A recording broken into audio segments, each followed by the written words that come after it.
Say hi. Hi. We're the Edwards family, and today we're going to teach you about a board game, a favorite board game in our house. What's it called? Board game. What's the game called? Forbidden Desert. Forbidden Desert. We are going to play together against the game. It is trying to swallow us up by all of the sand, and we need to escape the desert with all of our treasure and our friends. Desert. Desert. All right, let's play.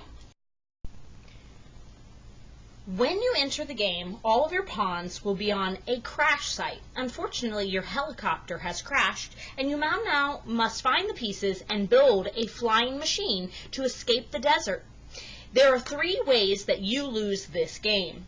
In order to lose this game, you have to have either lost all of these tokens, which are going to be placed on the board. If there is no more sand available when it is the turn for the board game, you lose. The second way you lose is if you run out of water.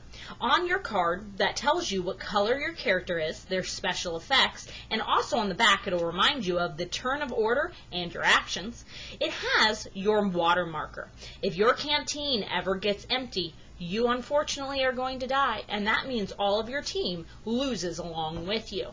The last way that your team loses is if the marker gets all the way up to the skull and then your team didn't make it out alive. So we want to avoid those 3 scenarios as we are playing through our game. As for our game order and our turns and actions, you have 4 actions that you can play during your turn. It is first your turn, then you are drawing the storm cards as the board's turn. Remember that it is all of you and your team working together towards the same goal. You must all make it out together. So for my actions, I can choose to move up and down or left and right. I am not allowed to move diagonally. I can also clear sand. So if I would like to clear sand, I can clear sand on a tile that I am currently occupying, a tile that is to the left or right of me, or a tile that is above and below. I cannot clear sand from a tile that is diagonally to me. I can excavate. Excavate means that I am going to flip over a tile to find out what is underneath. When I go to excavate, I must remove any sand that is on top of the tile before I am able to excavate. So that means that I would maybe, if I'm trying to excavate this tile, I might say that my first move is to dig this sand out and remove it. My second action will be to move to that tile. Now that I am directly on that tile, I am able to excavate it. So I've used 3 actions and found one important part of my board. The tiles that I flip are always going to be varying. You are going to find tiles that have these arrows. These are what we are currently looking for, but there are other things that you're going to find that are very helpful. If I flip over a tile that has gears on the corner, that means that I have earned a piece of equipment. This equipment is going to help me in my task. If I flip over something that has a tunnel is great because it's going to protect me from the storm, and I'll talk to you a little bit more about that. The ones with the arrows are going to allow us to find our treasure, but again, I'm going to describe that in just a moment. And finally, you have your launch pad. You must find the launch pad in order to get out, and you must all be on this launch pad with your entire flying machine built with all of the parts accumulated onto the mechanism so that you can get out. If you are unable to do this, your team does not escape the desert. So that is one of our goals. Alright, now let's talk about movement for the board, because we've talked about what our turn might be.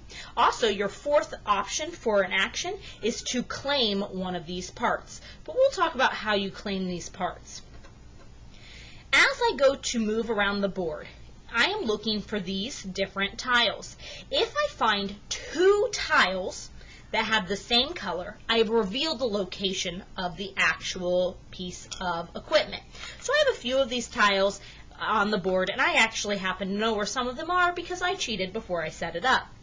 If you look at my 2 red tiles here, one is going this direction and one is pointing this direction. Where they intersect is now where the treasure is.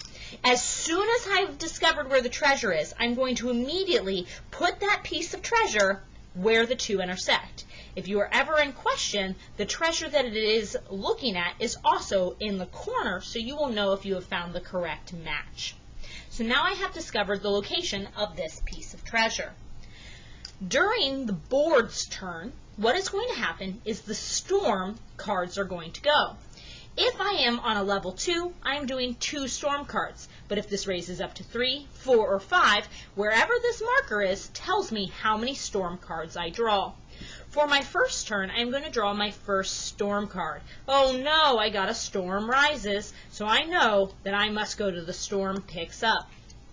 However, let's look at some of the other options of cards.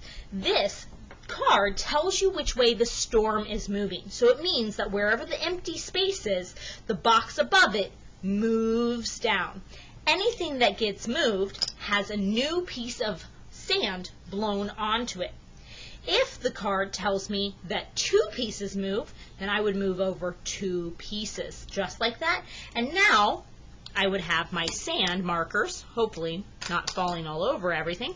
Now I would have my sand markers, and I would put one on the 2 tiles that just moved. Even if this piece is here, I must put the sand there as well.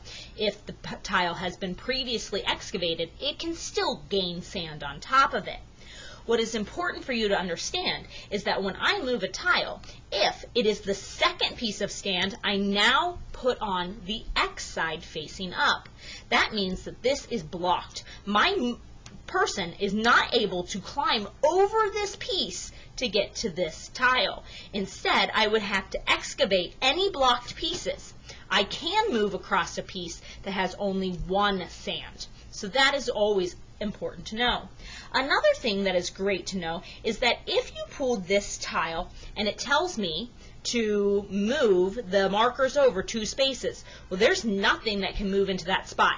I just got lucky. That was a freebie card. So make sure that you're paying attention to where the void is, because that is going to tell you how the board shifts and changes. That's why it's important that as soon as you discover where a piece of the flying machine is hidden, you must immediately put that marker down, because now that it has shifted, it would be in this void. That clearly isn't going to work for us. So it always stays on this piece once it has been discovered. Another card that you need to be aware of is the sun beats down. When the sun beats down, every single player loses 1 water unless they are in a tunnel or under a solar shield. So you want to make sure that you are being very careful and you are watching how much water level you have. You are able to trade water level with someone else near you. If you and another person are on the same tile, you can take your marker down 1 and they will raise theirs up, so that you are able to help each other if you need to exchange water. Lastly, if you are on the same tile with another player, a free action that does not count as one of your 4 is you can give another player one of your cards that is in your hand in case you think that they need it more than you. Those are different things that might help you to play this game. One additional thing to be aware of is that you can earn extra water. There are 3 tiles on the board that all have a water symbol in the corner. 2 of them are wells, but 1 is a mirage. If you find the one that is a well, every single pawn that is on the well at the time that it is excavated gains 2 waters on their water level. If you find the mirage, no one gets any water at all. So be careful, because one of them is a fake.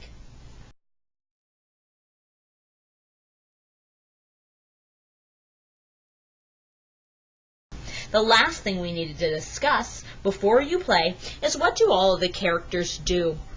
When you start the game, you should randomly select a character. You have 6 different choices of characters that you may end up being. The meteorologist has a special ability that says they only pick up 1 less storm card because of their special ability to look at the weather. This is instead of one of their actions. So that means they would get 3 actions, and then for their final action, they're going to look at the storm cards equal to the storm level and place one at the very bottom of the deck that they don't like. So you might be able to save yourself from getting the sun beats down or the storm picks up if you are nervous about those coming up next.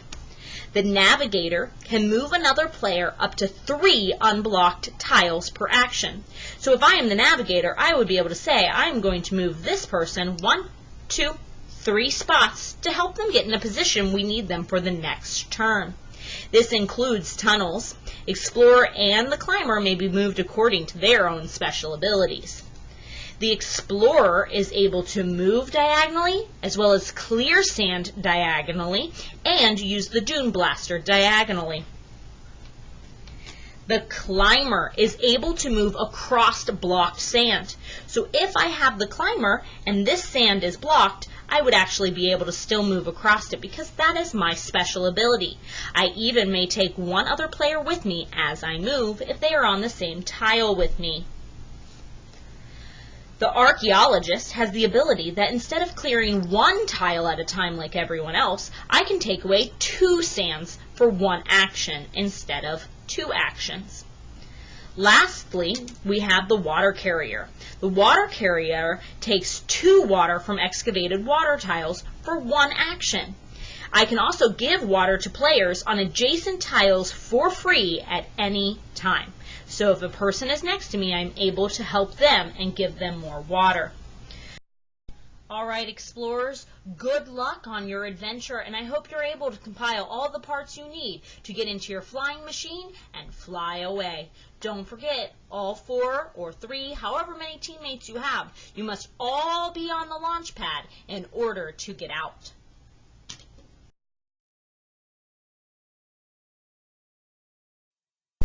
As you set up your board game, this is what you want it to look like.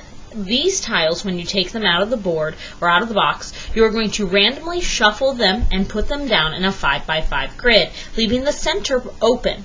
Notice that it is the back of the sand tiles that you are going to see and are available to you. Then you're going to take some of your sand and have a diamond pattern on the tiles. Make sure this is the side that is facing up, not the X. This means that the board is pretty much ready for you to play. You're going to have some gear that you're going to be able to get as you explore. You have the cards with your compass on them. You are going to have part of your flying machine. The other parts of your flying machine need to be nearby. We're not exactly sure where exactly they are hidden amongst the sand yet. All of your other sand tiles. And finally, you're going to need to have your marker. This tells us where the level of the storm is currently. I highly suggest starting on Novice.